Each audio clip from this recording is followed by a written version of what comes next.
salaamaaleykum mbokki internet KM TV ñu leen nuyu baax di leen dalal fii seen KM TV comme d'habitude rek ñu si mouvement nawetaan boo xam ne Kër Massar zone 5A tey nag dañoo ñëw si feu de joie wu ASC Entente parce que ni ñu ko defee si njëlbeen ba nawetaan di commencé ASC Entente defoon na feu de joie si ouverture bi yàlla dogal na nag première année première affiliation ASC Entente finalu mu ngi finale ak benn équipe bu ñu naan ASC Arafat nag c'est une équipe historique boo xam ne mu ngi fi Kër Massar depuis des années. il paraît que 2004 la gëj a am trophée 2004 la gëj a sori ren nag mu nekk benn final boo xam ne c'est spécial pourquoi spécial mooy final bi derby la derby boo xam ne benn tali moo séparé diggante équipe Entente ak Arafat te nañ ñëw feu de joie ASC Entente xam naa du ñàkk dañ def reportage dugg fii poser question xanaa supporters yi en même temps ay yenn dirigeants ASC Arafat ak supporters nañ ñëw pour fair play bi topp leen ñu fii si KM TV incha allah.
comme ni ñu ko waxee sànq si njëlbeen ba rek ñu ngi nii ak taxaw ak supporteru ASC Entente sama càmmoñ ASC Arafat sama ndeyjoor yooyu ñoo la pour waxtaan li ñu ko waxee rek parce que fair play la équipe bi benn koñ mu dox seen diggante waaye xamante ne ñooy demlante di ñëwalante léegi nag def lu dul dalal waa Arafat ma bàyyi waa Entente dalal waa Arafat comme ni ñu ko waxee comme ni ñu gan salaamaaleykum di leen dalal. maaleykum salaam Idrissa. ñu bàyyi nga présenté wu yaay kan. man la Modou Dieng dëkk Unité 4 Entente 2345 quoi. waaw gis nañ seen feu de joie bi naka ngeen di préparé seen final bi. waaw comme ni ñuy préparé yeneen match yëpp rek comme ni ñuy préparé yeneen match yëpp di wax ne final moom nañ ko jouer ci fair play quoi di wax ne ñu ngi dalal sunu gan yi nii waa Arafat ñu nga xamante ne ñoom kontaan nañ ci initiative bu ñu def quoi tey nga xam ne dañoo jugee ba seen koñ ñëw teewal seen waa koñ yëpp di wane ne ñaari équipe yi benn la quoi Arafat ak Entente yëpp benn la def ci sotti ci la quoi même tali rek moo ñu séparé sooy xool kon jàmm rek moo fi war a am di woo supporters yëpp ci fair play dal ak lépp loo xamante ne bëgguñu benn violence nañ dem football ko zone bi nekk zone boo xam ne zone bu fair play la quoi boo xam ne ñëpp dinañ ci kontaan di jox sama mbokk yi nii di leen dalal ci émission bi quoi. nag ngay dund émotion boo xam ne seen première année affiliation ngeen dem final nag ngay dund émotion boobu. waaw loolu moom dañ ciy kontaan pour wax ci quoi parce que loo xam ne ñun yàgg nañ ko bëgg lii nii ASC ñun yàgg nañ ko bëgg quoi unité 4 unité 2 unité 3 yàgg nañ ko bëgg yàgg nañ am ay joueurs mais mosuñu am kayit pour bokk quoi léegi ñu bokk ci nekk suñu première année di wax ne ñun ay bébé lañ quoi nañu gars yi dalal rek ñu jël final bi incha allah ñëw féete ko fii ak suñu waa koñ yëpp ak waa dëkk bi yëpp quoi di wax ne Entente dëkk la quoi. waaw yow mën nañu xam yow lan ngeen préparé comme mobilisation jour ji comme mobilisation quoi. waaw mobilisation bi comme ni nga ko waxee rek comme ni nga ko déggee Entente 2345 unité 2 unité 3 unité 4 unité 5 mais yemul foofu kese parce que Entente booy xool mujjee juddu ñëpp gaa yëpp bëgg leen mooy loolu mooy ASC Entente incha allahu rabi ñu ngi waaj a mobilisation boo xamante ne woo nañ si ñëpp képp koo xamante ne yaa ngi supporté Entente ñu ngi lay woo ca bés ba le 21 incha allah ñu dem dóor Arafat ñibbi si waat. est-ce que mën nga ñu jox score bi nu muy demee. waaw score bi moo dañuy gagné. Sénégal Cameroun day gagné Sénégal Cameroun. waaw Sénégal Cameroun ba tey 3-1 la ñuy yóbbu. comme ni ngeen ko déggee rek waa Entente commencé ñu bàqu nee nañ match Sénégal Cameroun peut-être xëy na macha allah ñi ñëw si suñu ndeyjoor bi waa Arafat ñi xam lu ñu kii sëñ ñu ngi leen dalal baax. waaw ñu ngi lay fay bu baax sama waaw dëgg waaw gis ngeen supporter commencé ñu ruube mais lii rek c'est la fête quoi c'est la fête benn supporter ñëw na wax ak moom mais fair play la quoi bisimilah. waaw ñu ngi lay nuyu di rafetlu initiative bi di gërëm grand Aziz quoi ndax lii lépp moom la ndax daanaka Arafat ak Entente benn tali moo leen séparé kon violation xajul suñu diggante quoi man maa ngi fi ñëw nag ci turu supporter yëpp man maay président commission supporter bu Arafat ki ci sama côté moo ti ci liggéey tamit liggéey bu am solo voilà kii mu ngi tudd Petit Lo dëkk tamit foofu ci Arafat bokk ci président bokk ci commission supporter bi daal maanaam maay moom mooy man mooy loolu des fois bu ñu ma soxlawee ma occupé moom laa yebal quoi. est-ce que yow lan la ñuy xaaree seen préparation finale bi lan ngeen koy préparé. non du niveau sax ndax boo xoolee Entente yorul football bu ñu gagné barki alxuraan xam nga tey maa ngi fii KMTV maa ko wax DJ Paula siw naa fépp Entente yorul football bu ñuy gagné ndax boo xoolee moom fu mu jaar ak ñun fu ñu jaar amul comparaison du niveau ñun instant yi pour l'instant nii département bi la ñuy wax mais pas ay nawetaan ñun ak Entente du niveau quoi. mais nan ngay dundee je peux pas dire émotion mais nan ngay dundee palmarès boo xam ne en tant que première année mu finalu est-ce que boo nee maanaam du niveau est-ce que yow amoo looy nax sa bopp si yow. non dañ leen di jaajëfal quoi ndax ay jàmbaar lañ ndax yombul quoi mais tey boo xoolee dëgg la dem nañ góorgóorlu nañ ba dem final mais boo xoolee fu mu jaar ak ñun fu ñu jaar ba tey man match bi defuma ko kaa sax saa bu ma tëddee damay nelaw au contraire ñoom ñooy tëdd di xalaat mais ñun saa bu ñu tëddee dañuy nelaw quoi ndax amuñ ci pression amuñ ci tiitaange amuñ ci dara te score bi ñoom incha allah bu ci yàlla àndee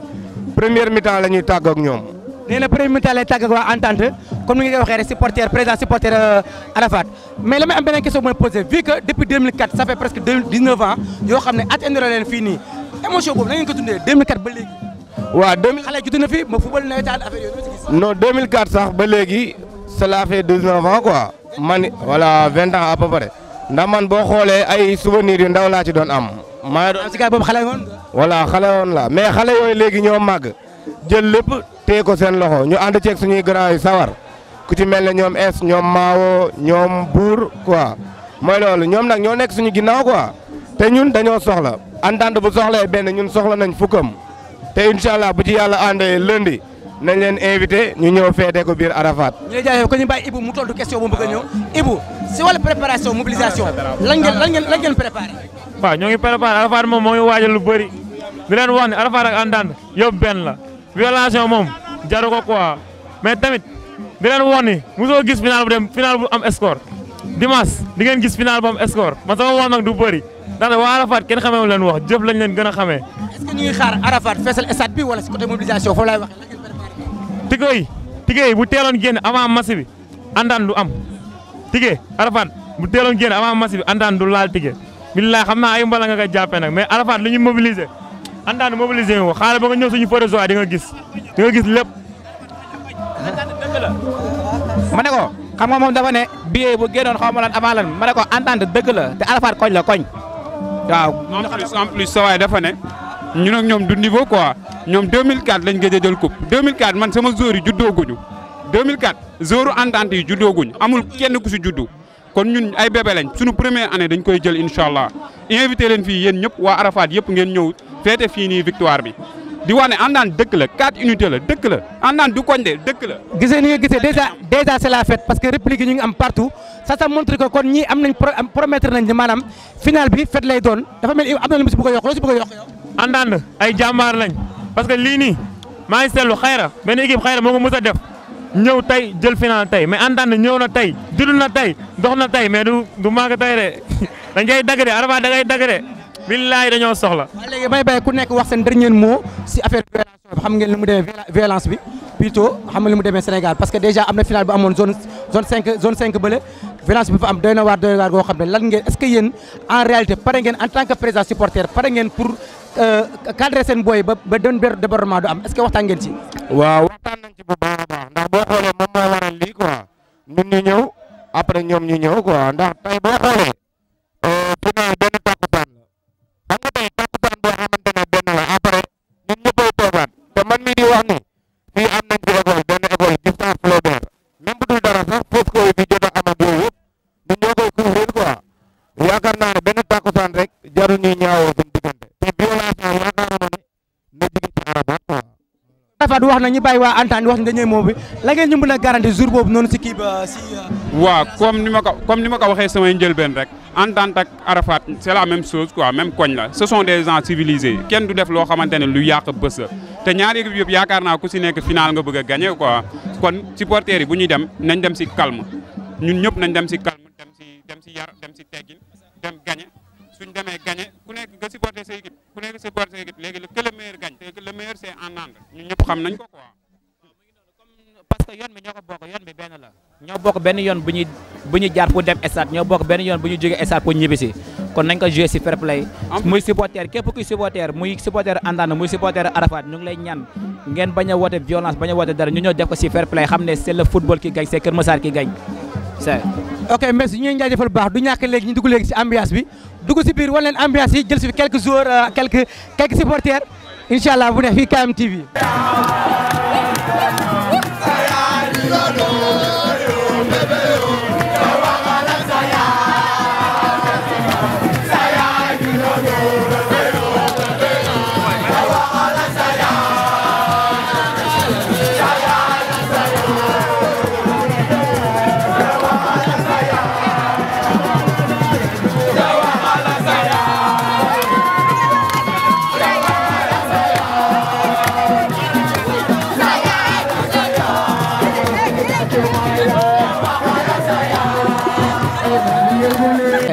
du ñu ko waxee saa su ne rek ñu ngi nii encore ci KMTV ñu ngi nii taxaw ak monsieur Djibi Sow ñu ñëw pour waxtaan ak moom il soutient ASC Entente la dëkk ñu xool Djibi ñu ngi lay dalal baax. waaw merci maa lay nuyu di la ziar baax a baax. ak préparation ASC Entente final bi lan nga si ñëw comme seen sa soutien mais lan moo war a sa teewaay fii nii tey si feu de joie. waaw en fait ñun ñu nekk ay doomu Entente donc lii dafa nekk fête pour ñëpp ba tax na tey jii suñu ASC moo ayee Keur Massar moo ayee dañuy ñëw participer ci fête bi. aussi bëgg a ñaax suñu rakk yi suñu sœurs yi suñu jarbaat yi ñoo xam ne lii défaite mënul am victoire mooy am quelle que soit l'équipe kii gagne victoire lay doon parce que Keur Massar mooy gagné moo tax vraiment ñu leen di encourager à ce que ñu veiller ba bu ñu am benn ñaawoo bu mu am violence parce que football fête la final fête la donc équipe bëri woon nañ bu ñu yàlla mayee ba am ñaari équipe dem final donc ku ci nekk am nga mérite lu ci gën a am solo rek mooy ñu faire en sorte que bu match bi jeexee ñu ñibbisi ci jaam ak salaam. mais léegi sa ban moo ngay appel pour non violence comme li nga ko waxee rek pour xale yi parce que xam nga ay xale lañ yor encadré leen yombul ban message nga leen lancé pour loo xam ne bu ñu ko déggee dina dugg seen nopp ba telle sorte que violence du am si jour boobu. waaw je pense que démb wax nañ ci lu bëri mooy bu ñuy joxee mooy don yi donc démb wax nañ ci lu bëree bëri quoi donc lu ñu ci mën a waxaat rek mooy ñu xam ne lii affaire de ndaw la donc dëkk bi ñu ñoo ko war a mën a defar donc football dafa bokk ci développement dëkk te mënoo bëgg a développer dëkk pare di yàq. c'est impossible donc éducation de base bi ku ci nekk sa éducation bu ñu defal sa biir kër boo génnee ci mbedd bi da nga jéem a wane loolu wane image bu rafet parce que ji Keur Massar amul stade soxla nañ ay nit ñu fa war a indi stade Keur Massar soxla ay infrastructure donc ñun jeunes yi ñun ndaw yi ñun askan bi ñoo war a mën a may pouvoir public bi autorités yi ñu gën a am sañ-sañ pour mun ñoo jàppale mais nag bu fekkee dafa prôner la violence kon aussi vraiment day nekk benn frein pour loolu daal. xam naa c'est pas le but du sujet mais dafa am benn message bu fi am boo xam ne peut-être autorité administrative yi ak les bonnes volontés ak les politiciens yi nekk fi war lañ leen ko signaler au niveau de ce terrain parce que il paraît que terrain bi nañ koy waaj tabax comme conseil départemental est-ce que loolu jot nga si boo jotee lan mooy sa apport parce que jeunes yi bëgguñu ñu tabax parce que lii lañ am comme espace boo xam ne moom la ñuy fooyee café lan nga ci mën a prononcé aussi loolu. waaw loolu lépp rek ay waxtaan la parce que jot naa ci bu yàgg parce que aussi ñu ngi biir Keur Massar am naa information bu yàgg mais adduna bi amul dara lu xëxët di war a mën a faj donc aussi autorités yi ñëpp a def loolu noonu amaana lu baax lañ ci jublu mais aussi ñun jàpp nañ ne peut-être xëy na bu ñu toogee waxtaan rek war nañ mën a am benn consensus am terrain d'entente ba nga xamante ne luñ jàpp ne moo gën ci Keur Massar mooy am l'essentiel lu ma ciy wax rek mooy jarul xiiroo jarul ŋaayoo nañu waxtaan suñu biir rek toog ak président conseil départemental bu nekk Babacar Gueye nekk aussi nit ku dal ko oyof bu ñu toogee waxtaan ak moom nañu xool li nga xamante ne moo war a mun nekk rek ñu def ko incha allah. kon ñu ngi lay jaajëfal bu baax. jërëjëf merci. merci beaucoup.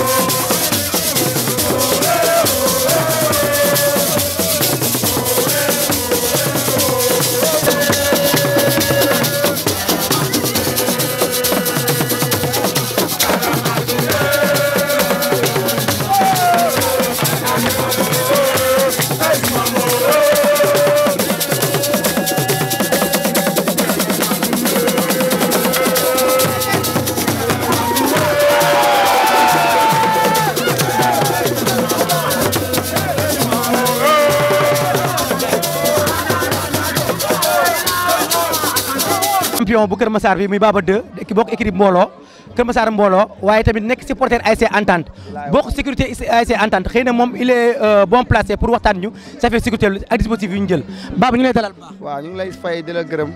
waaw di nuyu di rafetlu gars yi li ñu fi def yëpp am na solo waaw di nuyu tamit waa Entente bu baax a baax na ñoom tesaloon suñu dara waaw ASC bu bees jël coupe xam nga loolu yombul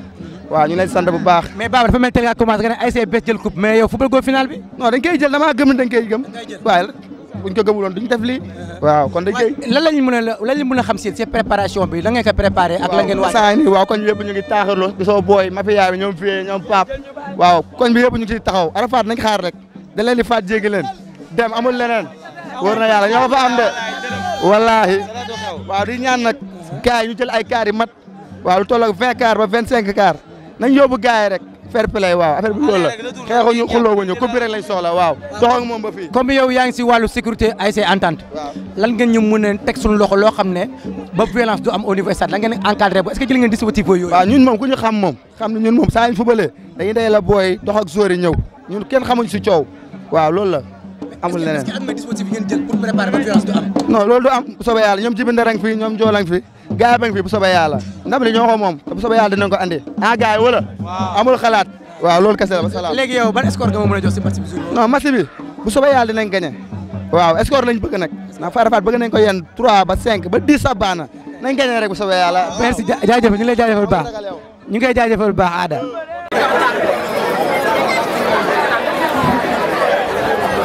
bi ñu leen dalal baax seen ziare ñu ngi nii encore ak si benn dirigeant boo xam ne ASC Entente koo xam ne mën nañu wax ancien la moom bokk na membre fondateur ASC Entente en même temps yoru affaire sécurité Entente encadré booy yi mooy coach gardien en même temps Jibi Ndar ñu ngi lay dalal baax. waaw Idi maa ngi siyaar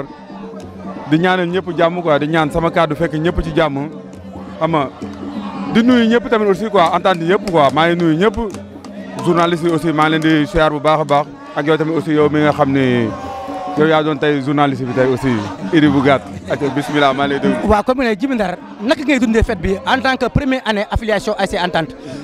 umpale yéen tu es moom membre fondateur pendant 10 ans voire 15 ans yéen daw si ASC bi yàlla dogal mu am ren. naka ngay dundee loolu émotion boobu. waaw parce que dañ ko doon ñaan avant tout dañuy wax alhamdulilahi rabil alamin parce que soo xoolee tey ni booy génne rek nga war a xam ne xel fête dafa neex neneen final kenn du fa nekk def léegi da ngay ñëw gagné ko dem ñi parce que final fête la. dund bi soo xoolee depuis ñu demee demi-finale ba léegi ñoo ngi ci kawam di kaf di fo di ree ngir lan bëgg indi ndam li fii kese man ni ma koy dundee tellement dafa neex ci man ba nga xam ni tey Touba laa jógee tey nii parce que sama sëriñ dafa wàccoon liggéey ñu koy ñaanal tey muy sëñ Galas Sindi. sëñ Galas de passage sax ñu ngi jaale waa Touba yëpp si rawatina sëñ Abdou Karim borom Ndindi doon xam nañ ko miin nañ ko daa nañ ñëw fii Kër Massar fii nii di seet si suñuy grand Jibi Ndar ñu ngi leen jaale bu baax. waaw may nuyu ñëpp. ma ciy jiite sëñ Abdou Karim Mbacké di ñaanal suñu wasila sëñ Gala Sindi di yàlla na suuf oyof tawal li ci kawam fête bi daal aussi daal ñoo ngi koy dund daal ak xol bu neex ñëpp jàpp ci ñu gagné Arafat gagné Mané daal xam ni ko xel lii fii la. waaw léegi préparation bi lan la parce que final c'est la première fois équipe dem final. préparation bi ak dispositif bi ak mobilisation yi nga doon def naka ngeen koy préparé. waaw ñoo ngi ci kawam parce que soo xoolee Samba ak Prosper ak man mii di wax ak yow ñoo ngi ciy liggéey bu baax a baax ak staff technique bi yëpp. ñoo ngi ci liggéey bu baax a baax surtout yow génnoo ci loo xam ak loo mën yaa ngi ciy def ak sa famille yëpp comme ñu xam ne daal aussi ñoo ngi ñëw li may wax rek final dañuy ñëw fola dañ koy ñëw gagné ko à peu près dem defi leneen te loolu la ñu bëgg loolu la ñuy ñaan yàlla ñuy ñaan yàlla ñëpp nag épaulé ñu koo xam ne yaa ngi bokk Entente rek wala da nga sopp Entente rek nga ñëw épaulé ñu ñuy wax Mané moom presque toog na 19 ans yoo xam ne Arafat ñëwul final ñun tey ñëw final daf may bàyyi rek en tant que coach ak coach mu bàyyi ma dem quoi ba beneen yoon. grand Mané message bi yaa ko moom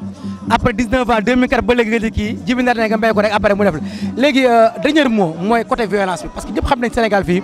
nawetaan bi violence dafa doy waar violence sax partout la sax mais dañuy wax nawetaan dafa doy waar moog lamb mais nag rawatina ñu ngi mouvement nawetaan lan ngeen préparé pour boy yi ba tey sotti que violence du am. waaw saa su ne ñoo ngi communiqué ak boy man maa ngi waxtaan ak ñoom surtout man mais waa Arafat tamit nañoo xam ne affaire bi foo la rek. nit ku nekk am na loo xam da nga ko am sa kër moom ngay duggee marché ñoom li ñu am pour loolu dañ koy denc bàyyi ko seen kër ñun li ñu am ñu denc ko ñun tam bàyyi ko suñu kër ñu ñëw ñoom ñu togg yekk ñun ñu togg yekk ñun ñëpp ñu àndandoo bokk ndey bokk bàyyi te xam ne Arafat ak Entente du dër bi bu ñu ko def dër bi da ngay dox dugg Arafat dox dugg Entente ñun dañu am foofu ay xarit ñoom tamit aussi dañu am fii ay xarit comme loolu ñoom nañu fexe bu mu dagg nañ ñëw estat ñu football bi final bi doon fête boo xam ne ci ñaari équipe yëpp la mais dañuy ñaan yàlla ñun yàlla may ñu ko ñun waa Entente ñoom après ñu invité leen fii ñu ñëw kaf ak ñun rey ak ñun loolu daal laa leen di ñaan. est-ce que mën naa am score bi. waaw score bi maa ngi ñaan su ma amee 1 rek baax na. patal bi quoi. waaw patal bi rek baax na. ñu ngi lay jaajëfal. jaajëf Idi. waa gis nga kii mooy.